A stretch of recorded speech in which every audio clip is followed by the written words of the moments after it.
I'm happy to see all of you rollers. There was a crazy awesome Free Azov stream today. Well, this one was not crazy. I would call it a wholesome.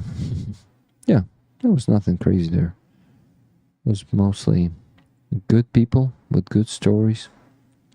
And most importantly, they were kind people. The song that you heard in the beginning is called A Path Home.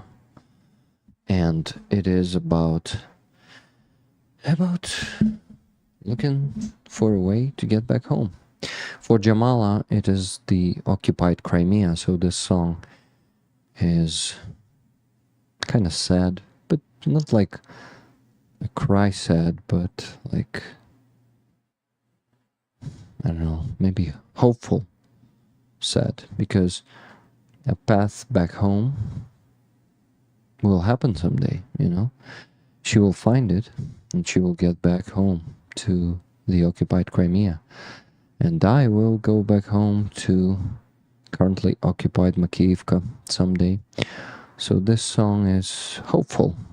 I would call it hopeful, and it sounds not like a tragedy, but like a hope. You know, such a silent, slow-paced,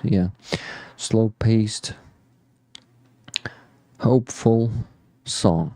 I really enjoyed that one. Yeah, I actually have heard it for the first time too today. It is from Prometheus UA. It was recommended by Prometheus UA. So thank you very much, Prometheus UA, as always. Anyway, I am so damn tired after this last week. It was so eventful.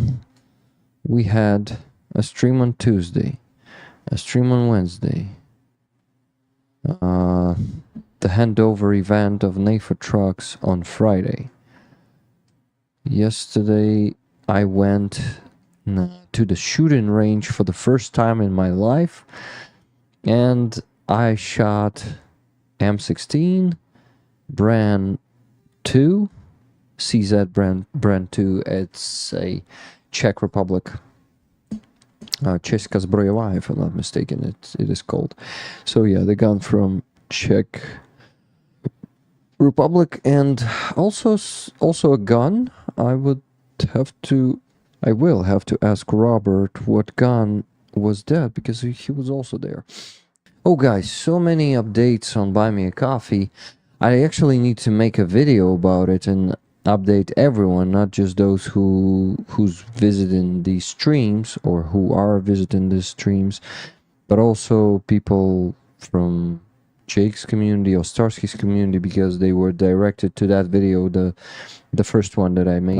You know, guys, what happened?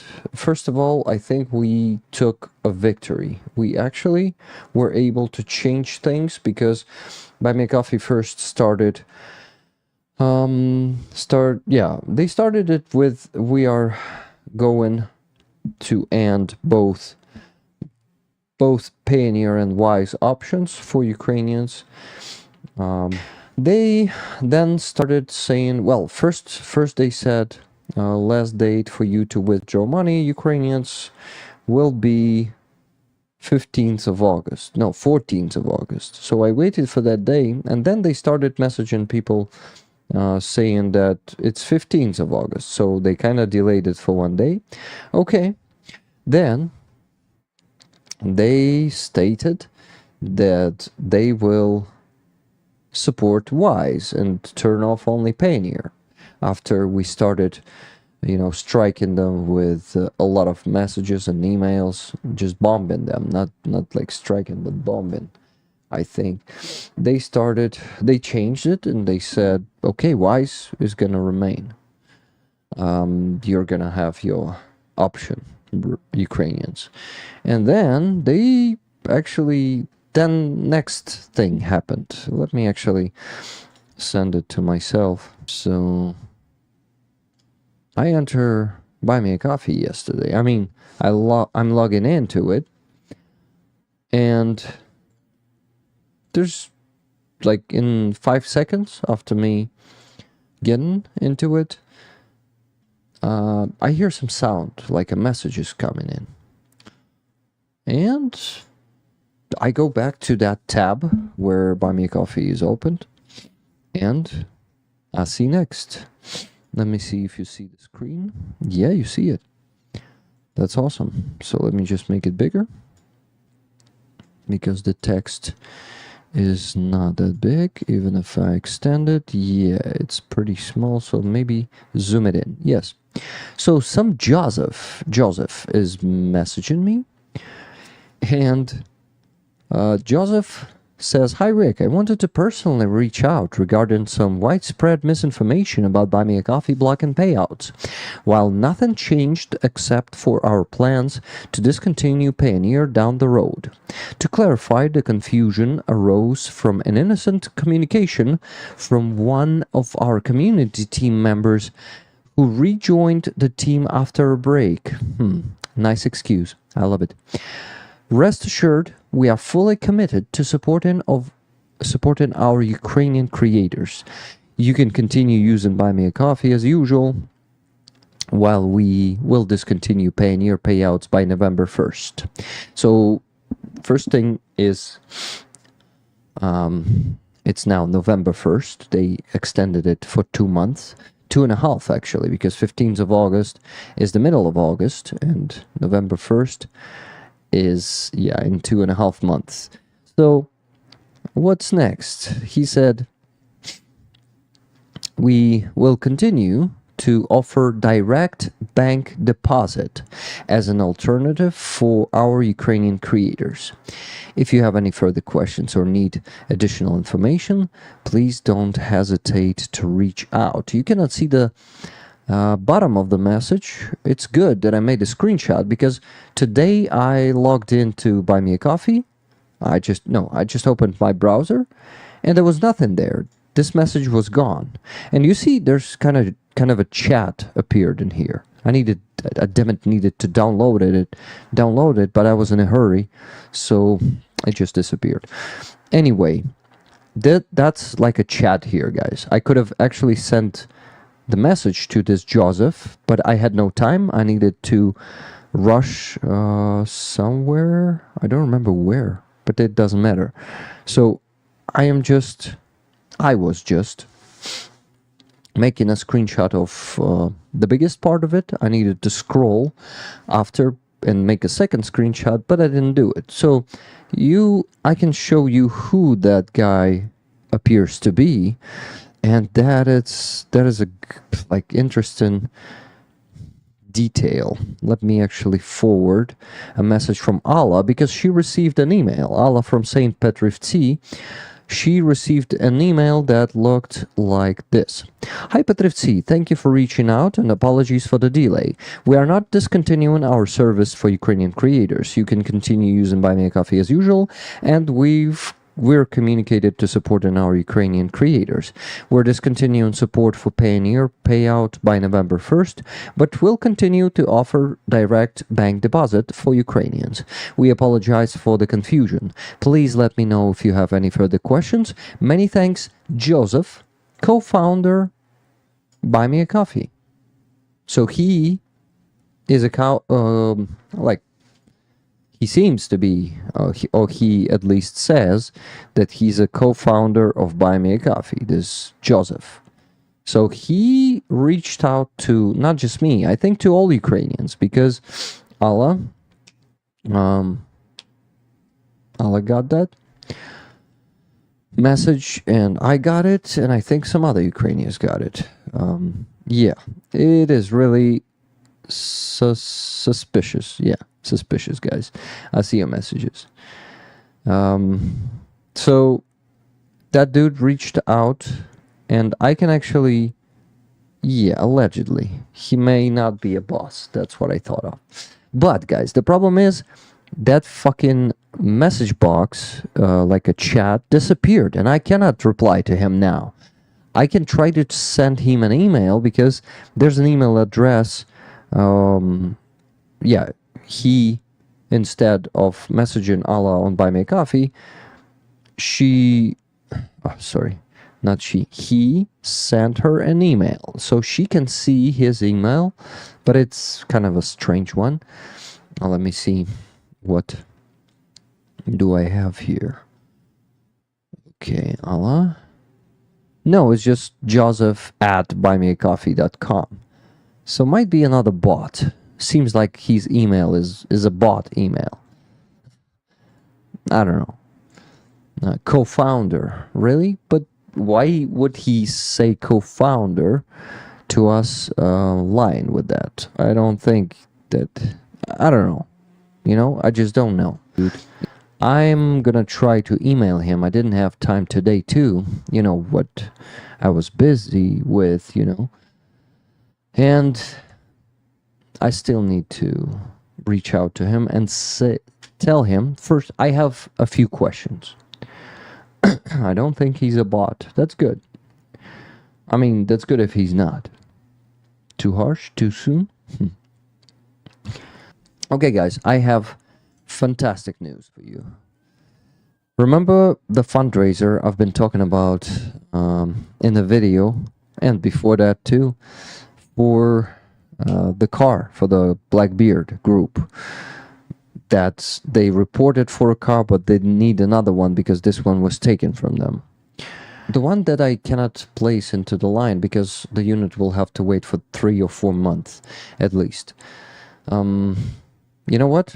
We have fantastic news. Wally Drennan sent $11,000 yesterday to cover it completely. That's what we needed to raise, and we're going to be donating that today on the stream. I am so happy. I was extremely happy yesterday, and Wally Drennan is just making another epic donation, and the group of the Blackbeard and Solovey himself, who I am contacting with. I think he is the Blackbeard himself because he has a very black beard. And that is just a celebration of one amazing person's generosity that saves lives of soldiers. And so, Phil, how are you doing? I'm all right. I got hit by a car yesterday, so my arm hurts. But aside from that, I'm fine. Damn, I'm sorry to hear that. Yeah, I was on one of those scooters, those Bolt scooters. Uh-huh. Yeah, You were on the scooter. I was on the scooter and the car backed out and didn't see me, and I got hit. So it almost broke my arm. Damn, did you fall from the scooter? Yeah, onto the pavement. Oh, I'm sorry, man. Yeah, shit happens. You went to the hospital, right? And checked your arm. No, I was gonna do it if like the next morning it was worse, Uh-huh. But tomorrow, this morning it was still hurts, but it was better than yesterday. So it's not broken. It's Mm-hmm. just bruised. Because I know a lot of Still people. sucks. I understand, and I can Shit imagine. happens. But I know that a lot of people think that it's not broken, and like just continue living for a week, and then it gets worse. Sometimes it will. So probably I would. Well, let's hope that doesn't happen. Yeah, and I would recommend to. Anyway, I won't give any advices. It'll be fine. Do as It'll you be want. fine. Yeah, I'm just worried about you, man. That's No, it. no, it's good. It's all good. It's all good. Okay. Shit happens. Shit happens. Hurts for a day. Rollers. Hurts for a couple of days, and then it'll be fine. Okay. And if it doesn't, I'll go to the hospital. Okay. Deal. So, we haven't okay, haven't speak to each other for I don't know, like a month probably, right? So, Probably about a month. Yeah. Kursk. Surely before Kursk. Yeah. So, please tell us your opinion on Kursk and no, yeah, anything you want to tell us about it because that's I big. think I think Kursk is going to be when we write the history of the war. This will be a big part of it. That you know, Ukraine going on the offensive into Russia, and fucking Russians. They're so um, obsessed with the idea of being invaded. Mm-hmm. They teach their children that Russia's always going to be invaded. Oh, everybody's coming for you. So it's this deep psychological issue with them. So great, good, yeah, let them be afraid. Fuck them. Yep. Um, but how does it affect things down in Donbass? How does it affect things, on the line outside of Chasiv Yar and all the rest of it? I don't know. I don't know. But it's it's a good thing that Russians are aware that they're not going to just get away with invading Ukraine. That Ukraine can hurt them too, and also make them fight over their villages, Mm-hmm. destroy their villages, make them, instead of destroying Ukrainian villages, Ukrainian forces go into Russian villages and Mm-hmm. let them fight over those villages instead of destroying Ukrainian villages. So I don't see any problem with it at all. I think it's great. I think it's a really smart move. I think I'm impressed with how they did it, and nobody knew. You Mm-hmm. know, um, yeah, I'm 100% behind it. I just hope it doesn't affect things down on the line in Donbass. Well, it can affect it in a good way if they withdraw some If forces. they pull some forces, Mm-hmm. yeah, which I don't think they've done yet. But I mean, look, the problem with Donbass also is that, like, well, I mean, I don't know what's going to happen uh, with Russian forces gaining ground constantly down there, um, and what that will mean for Ukraine after the war. I don't want to see. What I don't want to see happen is the international community forcing Ukraine to abandon, like, Mariupol for peace.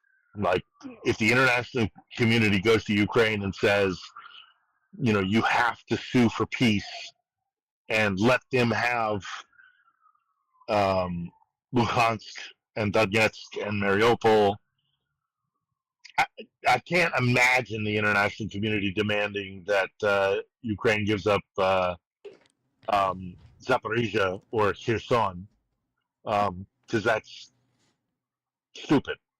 Mm-hmm. Um, but could the international community force Zelensky to give up Mariupol and Donetsk and Lugansk? I hope not. I don't think they can. Yeah. Uh, but you know, it's they're not. The thing is, we have to get past November. The most important thing is we have to get past November, and we have to get rid of Trump. If we can get rid of Trump, the Americans will be a better ally. Mm-hmm.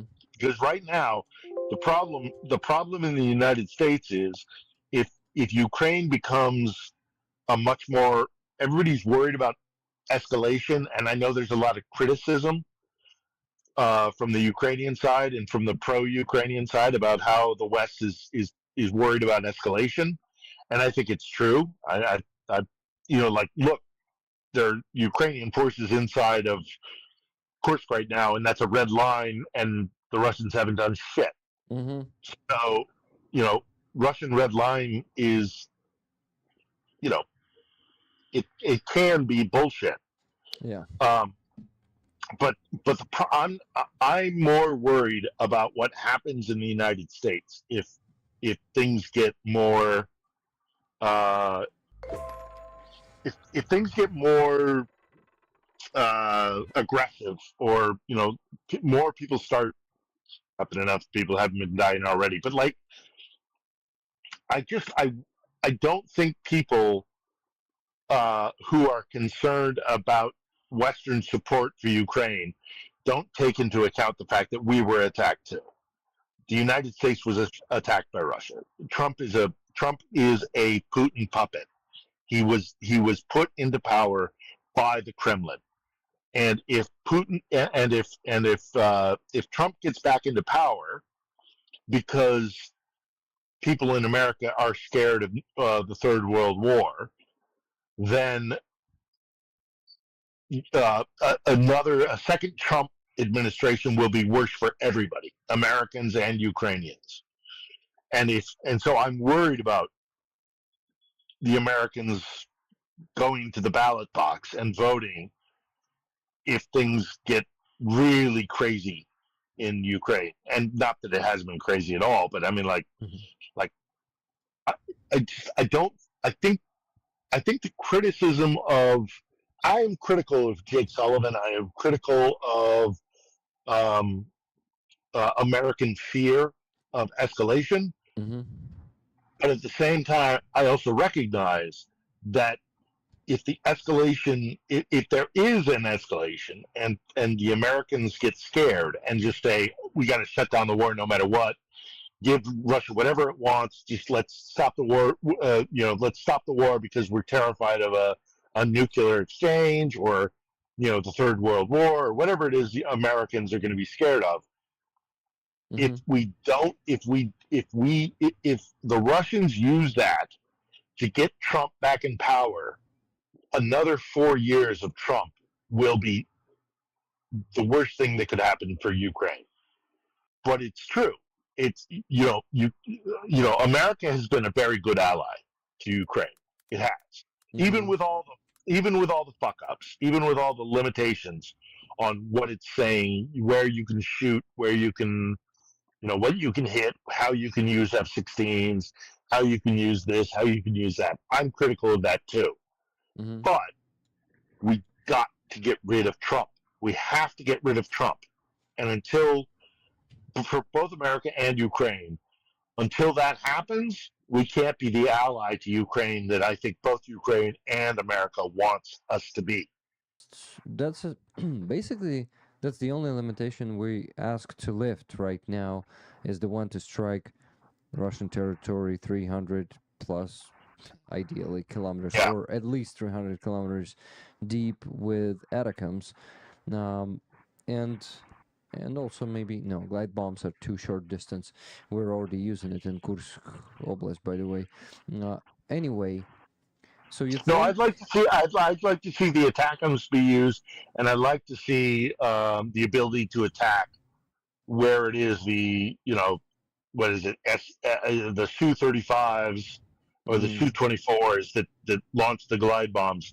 That absolutely we should try and be striking at, but in a bigger picture, large term picture, you have to understand that I think something I don't think Ukrainians understand, and I don't think a lot of like the pro-Ukrainian Westerners don't understand is we were attacked.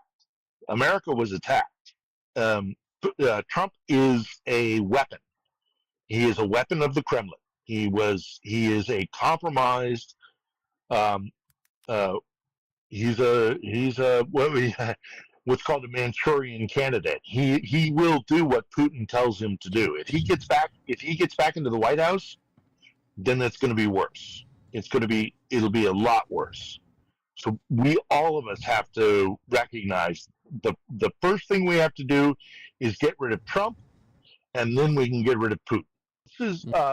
Harris has not been the most vocal supporter of mhm, Ukraine, but Waltz has. mhm, Um, Waltz has been really outspoken in his support of Ukraine, and I think if we have a Harris Waltz administration after November, once we put the election behind us, America can be a much better ally. But you have to take into consideration domestic American politics. Sadly, I wish it wasn't the truth, but it is. You have to consider American domestic politics, and that's hard for me to explain to the wife of a Ukrainian soldier that just died today. But it in the long term, in the bigger picture, we have to we will not win here if we get Trump in November. mhm. I agree. I agree. This is actually the But I'll closest correct event. I'll correct Mhm. myself. We will still win. We will still win because Ukraine will never ever submit to Moscow ever again. But it just means more Ukrainians will die. Yeah, If Count yeah, then may come to millions of Ukrainians. Right exactly. now, it's hundreds of thousands. If U.S. stops support us for 4 years, we will not stop resisting. We will just No, lose never. much And more people. I'll be here too. I'll be here too. I'll be You right know, here beside you. No matter yeah, what happens, I'll be right here beside you. So it matters to me too. I'm not leaving. I'm not leaving until Russia is defeated. Until fuck the Muscovites, and screw them. I'll be here. But thanks, man. it will mean more Ukrainians are dead. It'll be a partisan war. It'll be guerrilla Not warfare. partisan. I think since we have a good production of drones these days, Yeah, we will just keep using them instead of artillery. And as we, actually proved already, we can stop the assaults with these. And while we were waiting for that package, that 50 billion or 60 or whatever 61. package, Yeah, yeah, while we were waiting for that for almost 9 months, we had almost no artillery, and we had to just hold the line with the FPV drones. yeah. I think I remember. we will be able to hold the line for even a year or two without it really breaking, without the U.S. support, and we still have I think you're right. And there'll be and European people will fight, partners. and the European partners, and also people will fight behind the lines. I think like if they circle Kharkiv, they'll still the people in Kharkiv will fight. If they go right up to if they cross the river into Zaporizhia or they cross the river into Kherson, there'll still be people who will fight them even behind the lines. I never doubt Ukrainians will fight forever until they defeat the Russians. Because who wants to fucking live under wants to live under Moscow? Nobody. Phil, do you mind if Yulia will join us? Do you know Yulia? No, of course not. Yeah, sure. Awesome. Just give me a second. Yulia, how are you doing? What are you bringing to us? I mean, maybe some news. Maybe you want to discuss the news. I haven't seen you here for a while, and I'm happy that you've joined us. Maybe Yeah, well, you were listening to Phil also and wanted to add something to what he was well, saying. give me 1 second.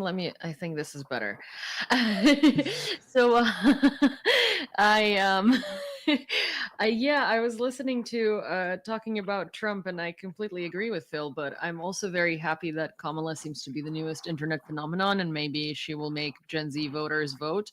And one of the cool things about her being an internet phenomena is that, first of all, Gen Z doesn't take any doesn't participate in the polling, so we don't know what the hell they're thinking.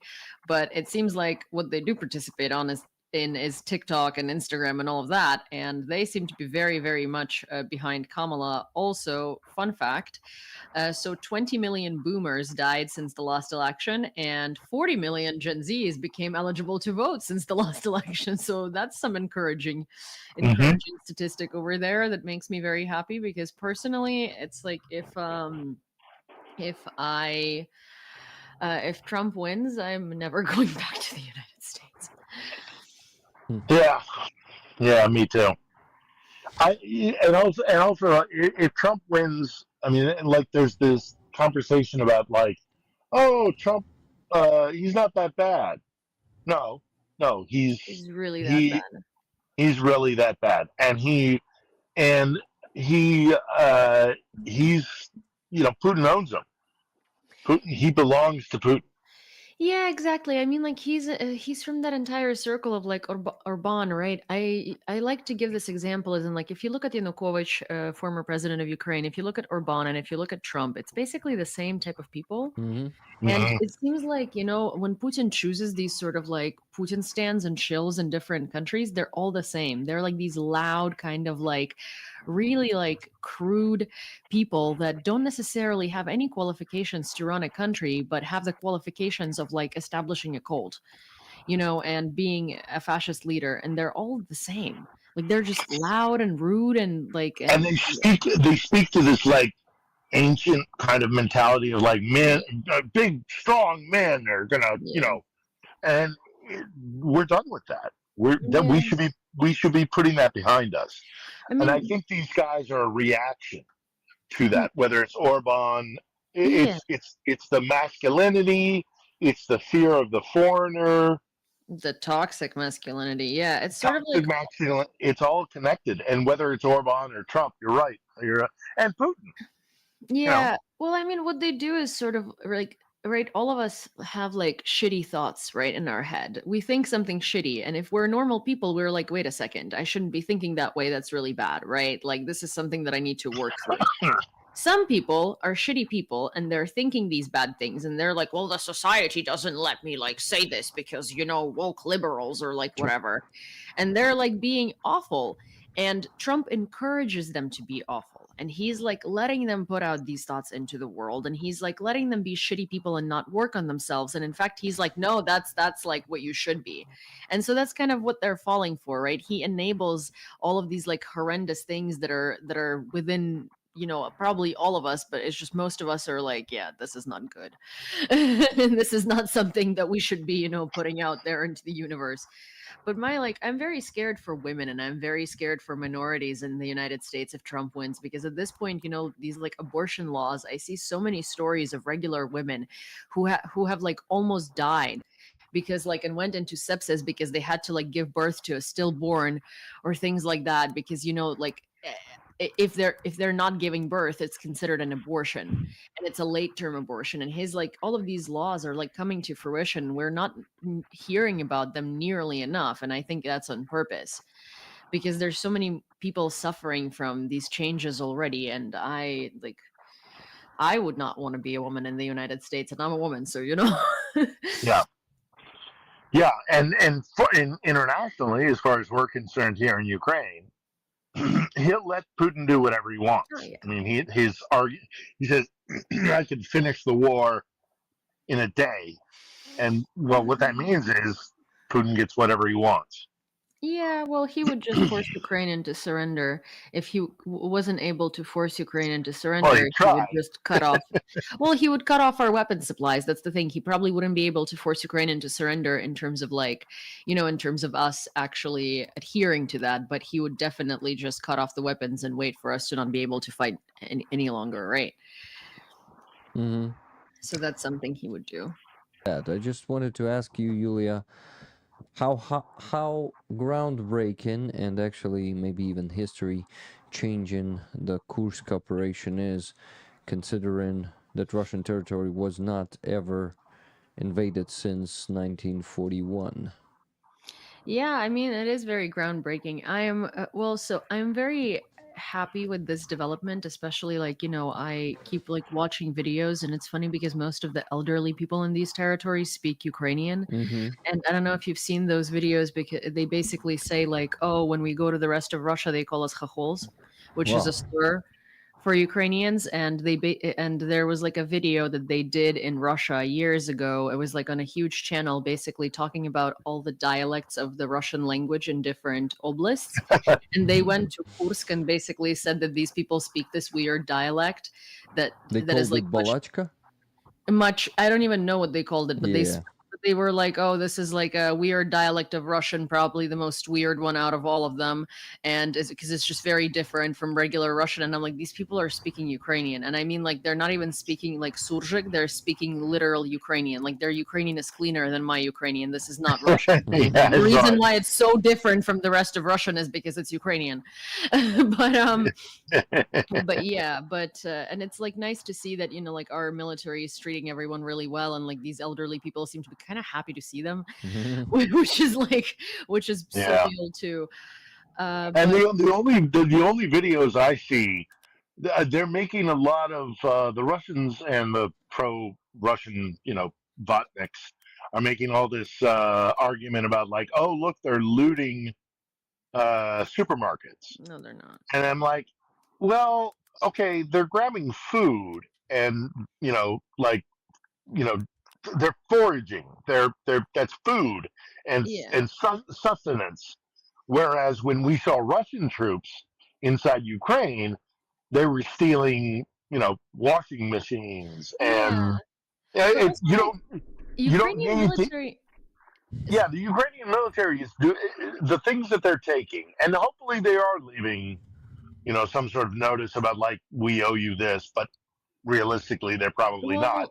Well, But so they're taking stuff so that they can live another day. They can have well, food and water. no. The So they Russians have. were stealing shit to make themselves a profit.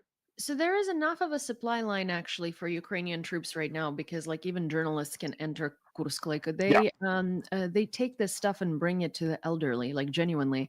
There were lots of videos sure. actually, literally like of people asking if they can like go to the supermarket and take what they want, and they're like, yeah, it's yours. Like go do whatever Yeah. you need to do. First Yeah, You thing know, they so say most, to them is, "It's yours, guys. Why should you ask? Why you ask yeah, us?" yeah, yeah. Like yeah. yeah.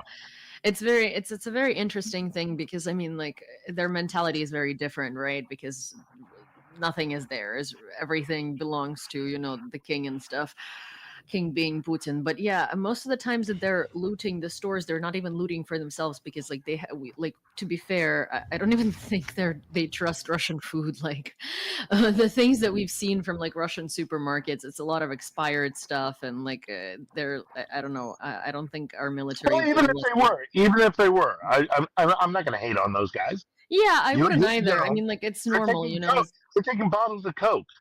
Yeah, I mean, the Russians were taking fucking, they were taking, yeah. uh, money. They were stealing money when they were, I here. mean, thing is, like, I It's wouldn't judge completely them different. by any means either, but I think that everything that I've seen from this particular situation is that when they do like loot the supermarkets, it's actually to like distribute food to the elderly in the area because like there is also one of the things that I guess people fail to realize is most of these like small towns in Russia, because they're not in large towns, right? Like they're in small towns, they're highly populated by like old people. And while in You couldn't Ukraine, leave. yeah. And while in Ukraine we have like Kasevaks and stuff like that, in Russia they just abandoned them, and also their conditions of living are much worse. So it's mostly like kind of But they humanitarian should. work that they're Yeah. doing. Me Mhm. too. All right. Take Thank care, you, Phil. everybody. Thank Thank you you. for Always a being here. pleasure. All right. Send me the link and I'll make sure that the brothers get the last It's 100. already sent. All right, brother. Thanks, Take man. care. Nice. Take care of yourself as well, Yulia. Pleasure Nice meeting to you. see you. Good All right. night. Ciao then. Bye bye. Good Thank night, you. Phil. Time Bye. for bed. I gotta rest my arm. Yulia, I Oh. don't know. I don't know if Rick told you, but I got hit by a car yesterday. Oh no!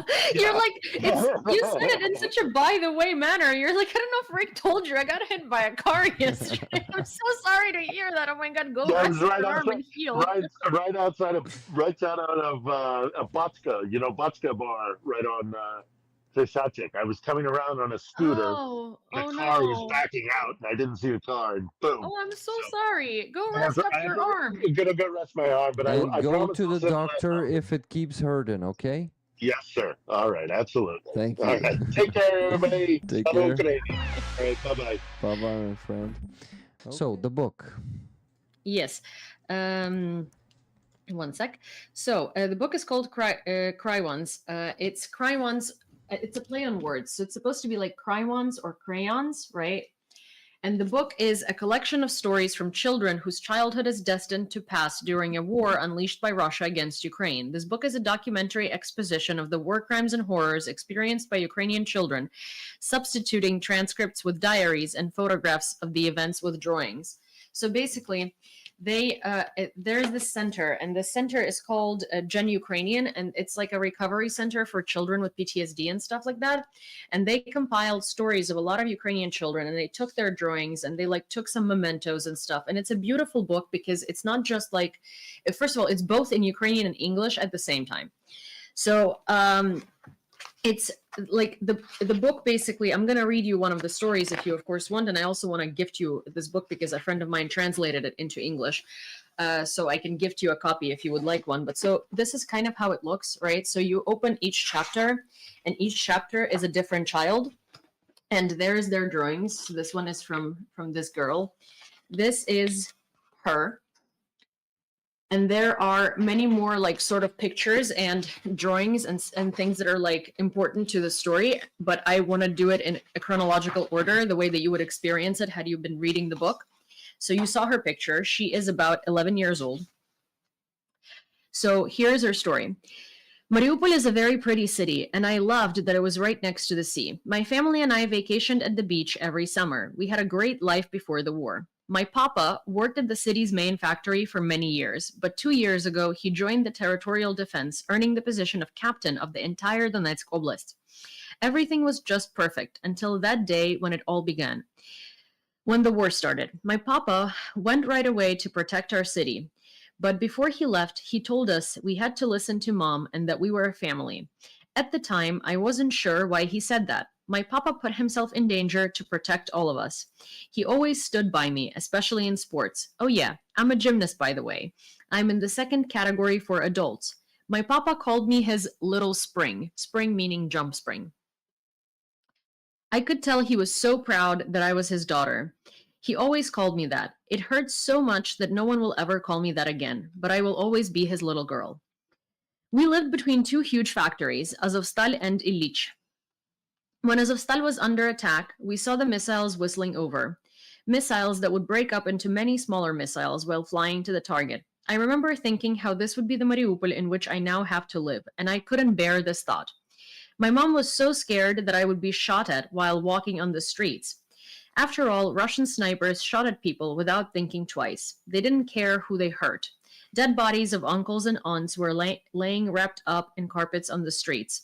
My grandmother told me that the most terrible stories about people removed from their basements who died from hunger and the cold. In May of this year, we decided to leave Mariupol, but the Russians wouldn't let us leave, and they even started shelling the city at night. Scary doesn't cover it. You couldn't do anything but sit and cry. I just sat there and imagined how all the tall buildings would be on fire. I didn't want to leave the town I called home, but it wasn't the same Mariupol I once called home. And how could you live in it anyway? There is nothing left of the city. I don't know when I will return or if I will ever. The worst day of my life was when I found out my papa was gone.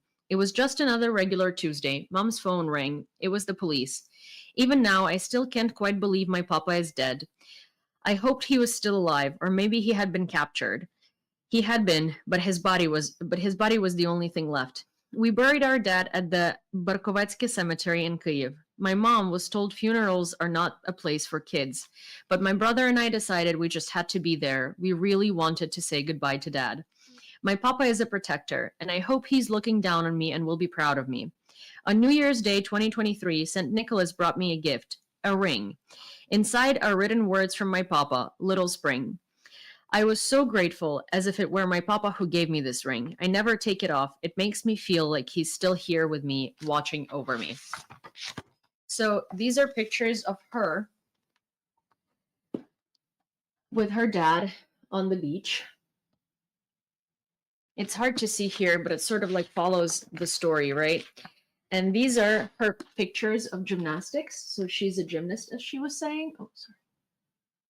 And this over here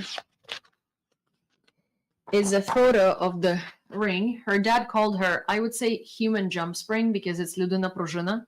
Mm-hmm. Human jump spring. Yeah, because she's a gymnast, you know? And these are sort of stories like that. I mean, this one is actually the lightest one of the stories I've read so far. And think about it. It's an 11-year-old writing this. And it's not like someone was sitting there with her and helping her write it. Like some of these kids have like diary entries that have been transferred onto pages over here. Like if you would like, I can find another random story and read it. But it's like this book should be shown to like literally all of the like decision-making authorities in Western countries because they are insane. Like all of these stories sound like an adult wrote them, but they're kids. Like I think the oldest kid in this book was 13 that I've seen, you know, and they all sound like they have lived 7 lives because they have. The Sense Bookstore sells it. It should have an English version of Sense Bookstore, but I, for some reason, can't find it on my phone. But I just checked and they ship worldwide. So this is the book, and I think it's a beautiful book. It's 5,000 hryvnias, which is like I think $125.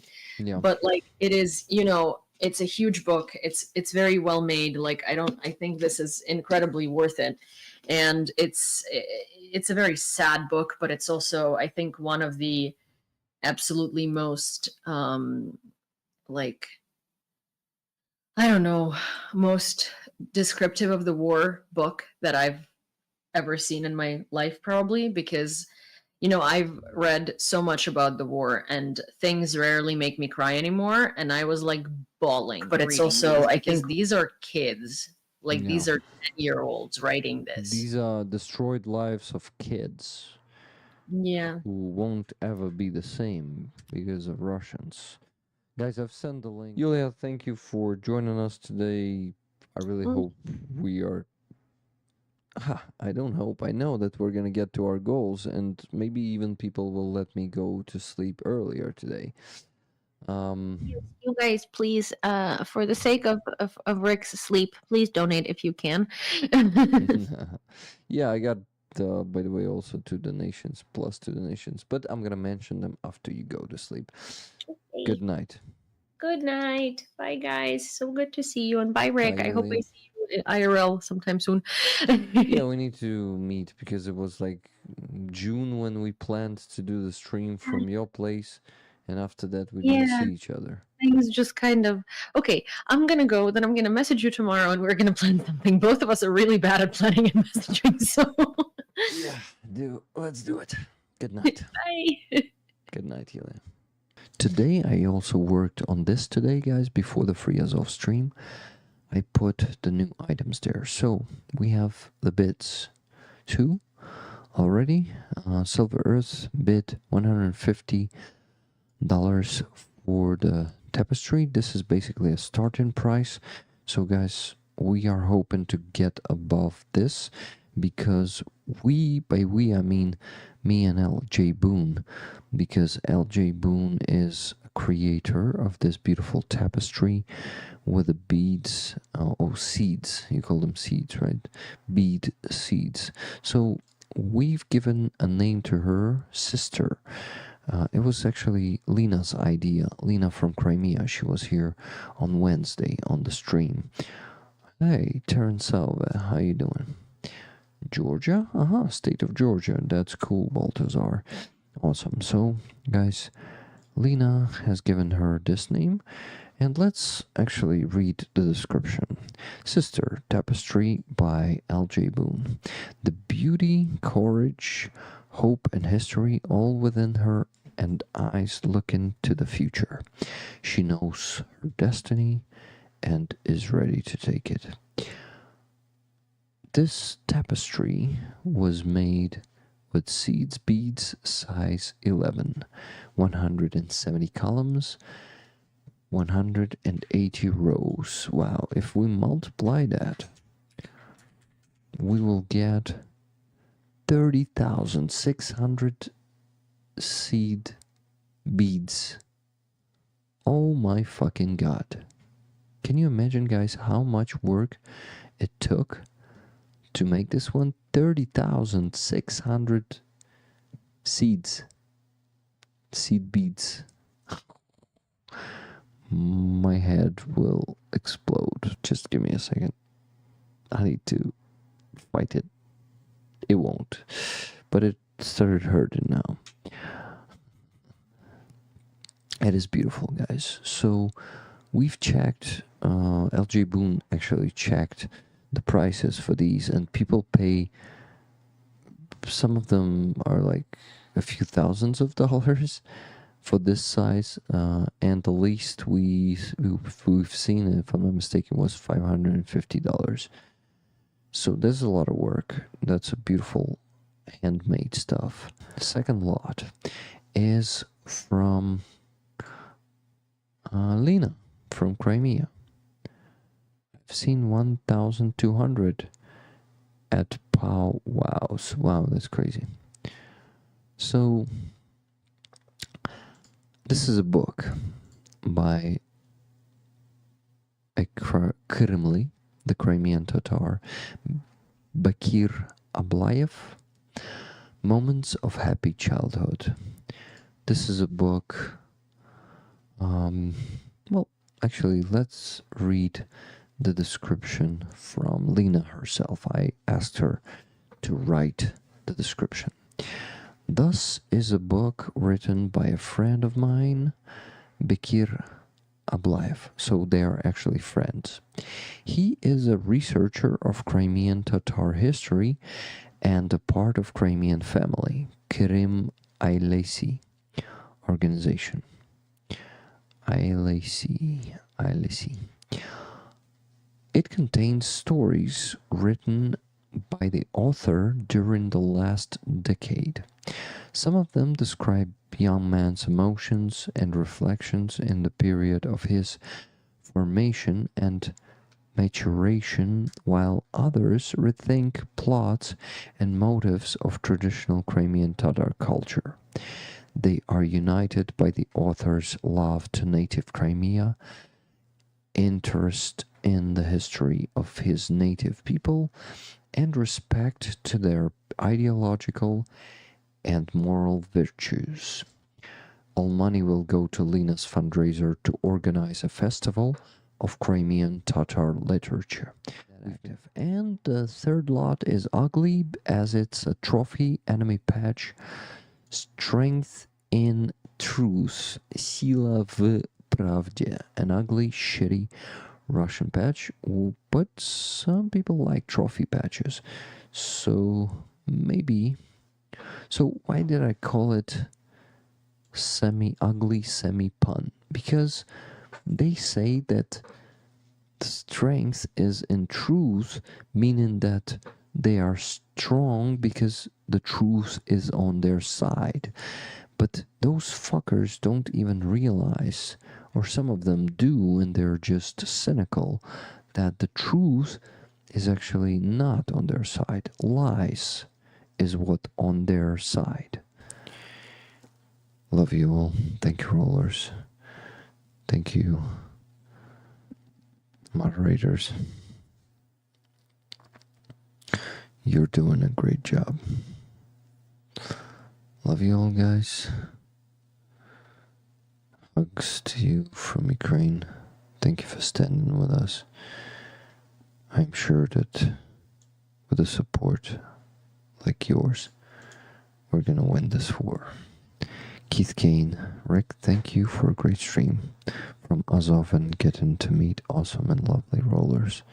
Till now, great job. Rest well, buddy. Slava Ukraine. Heroям slava. Thank you. Or Heroям slava.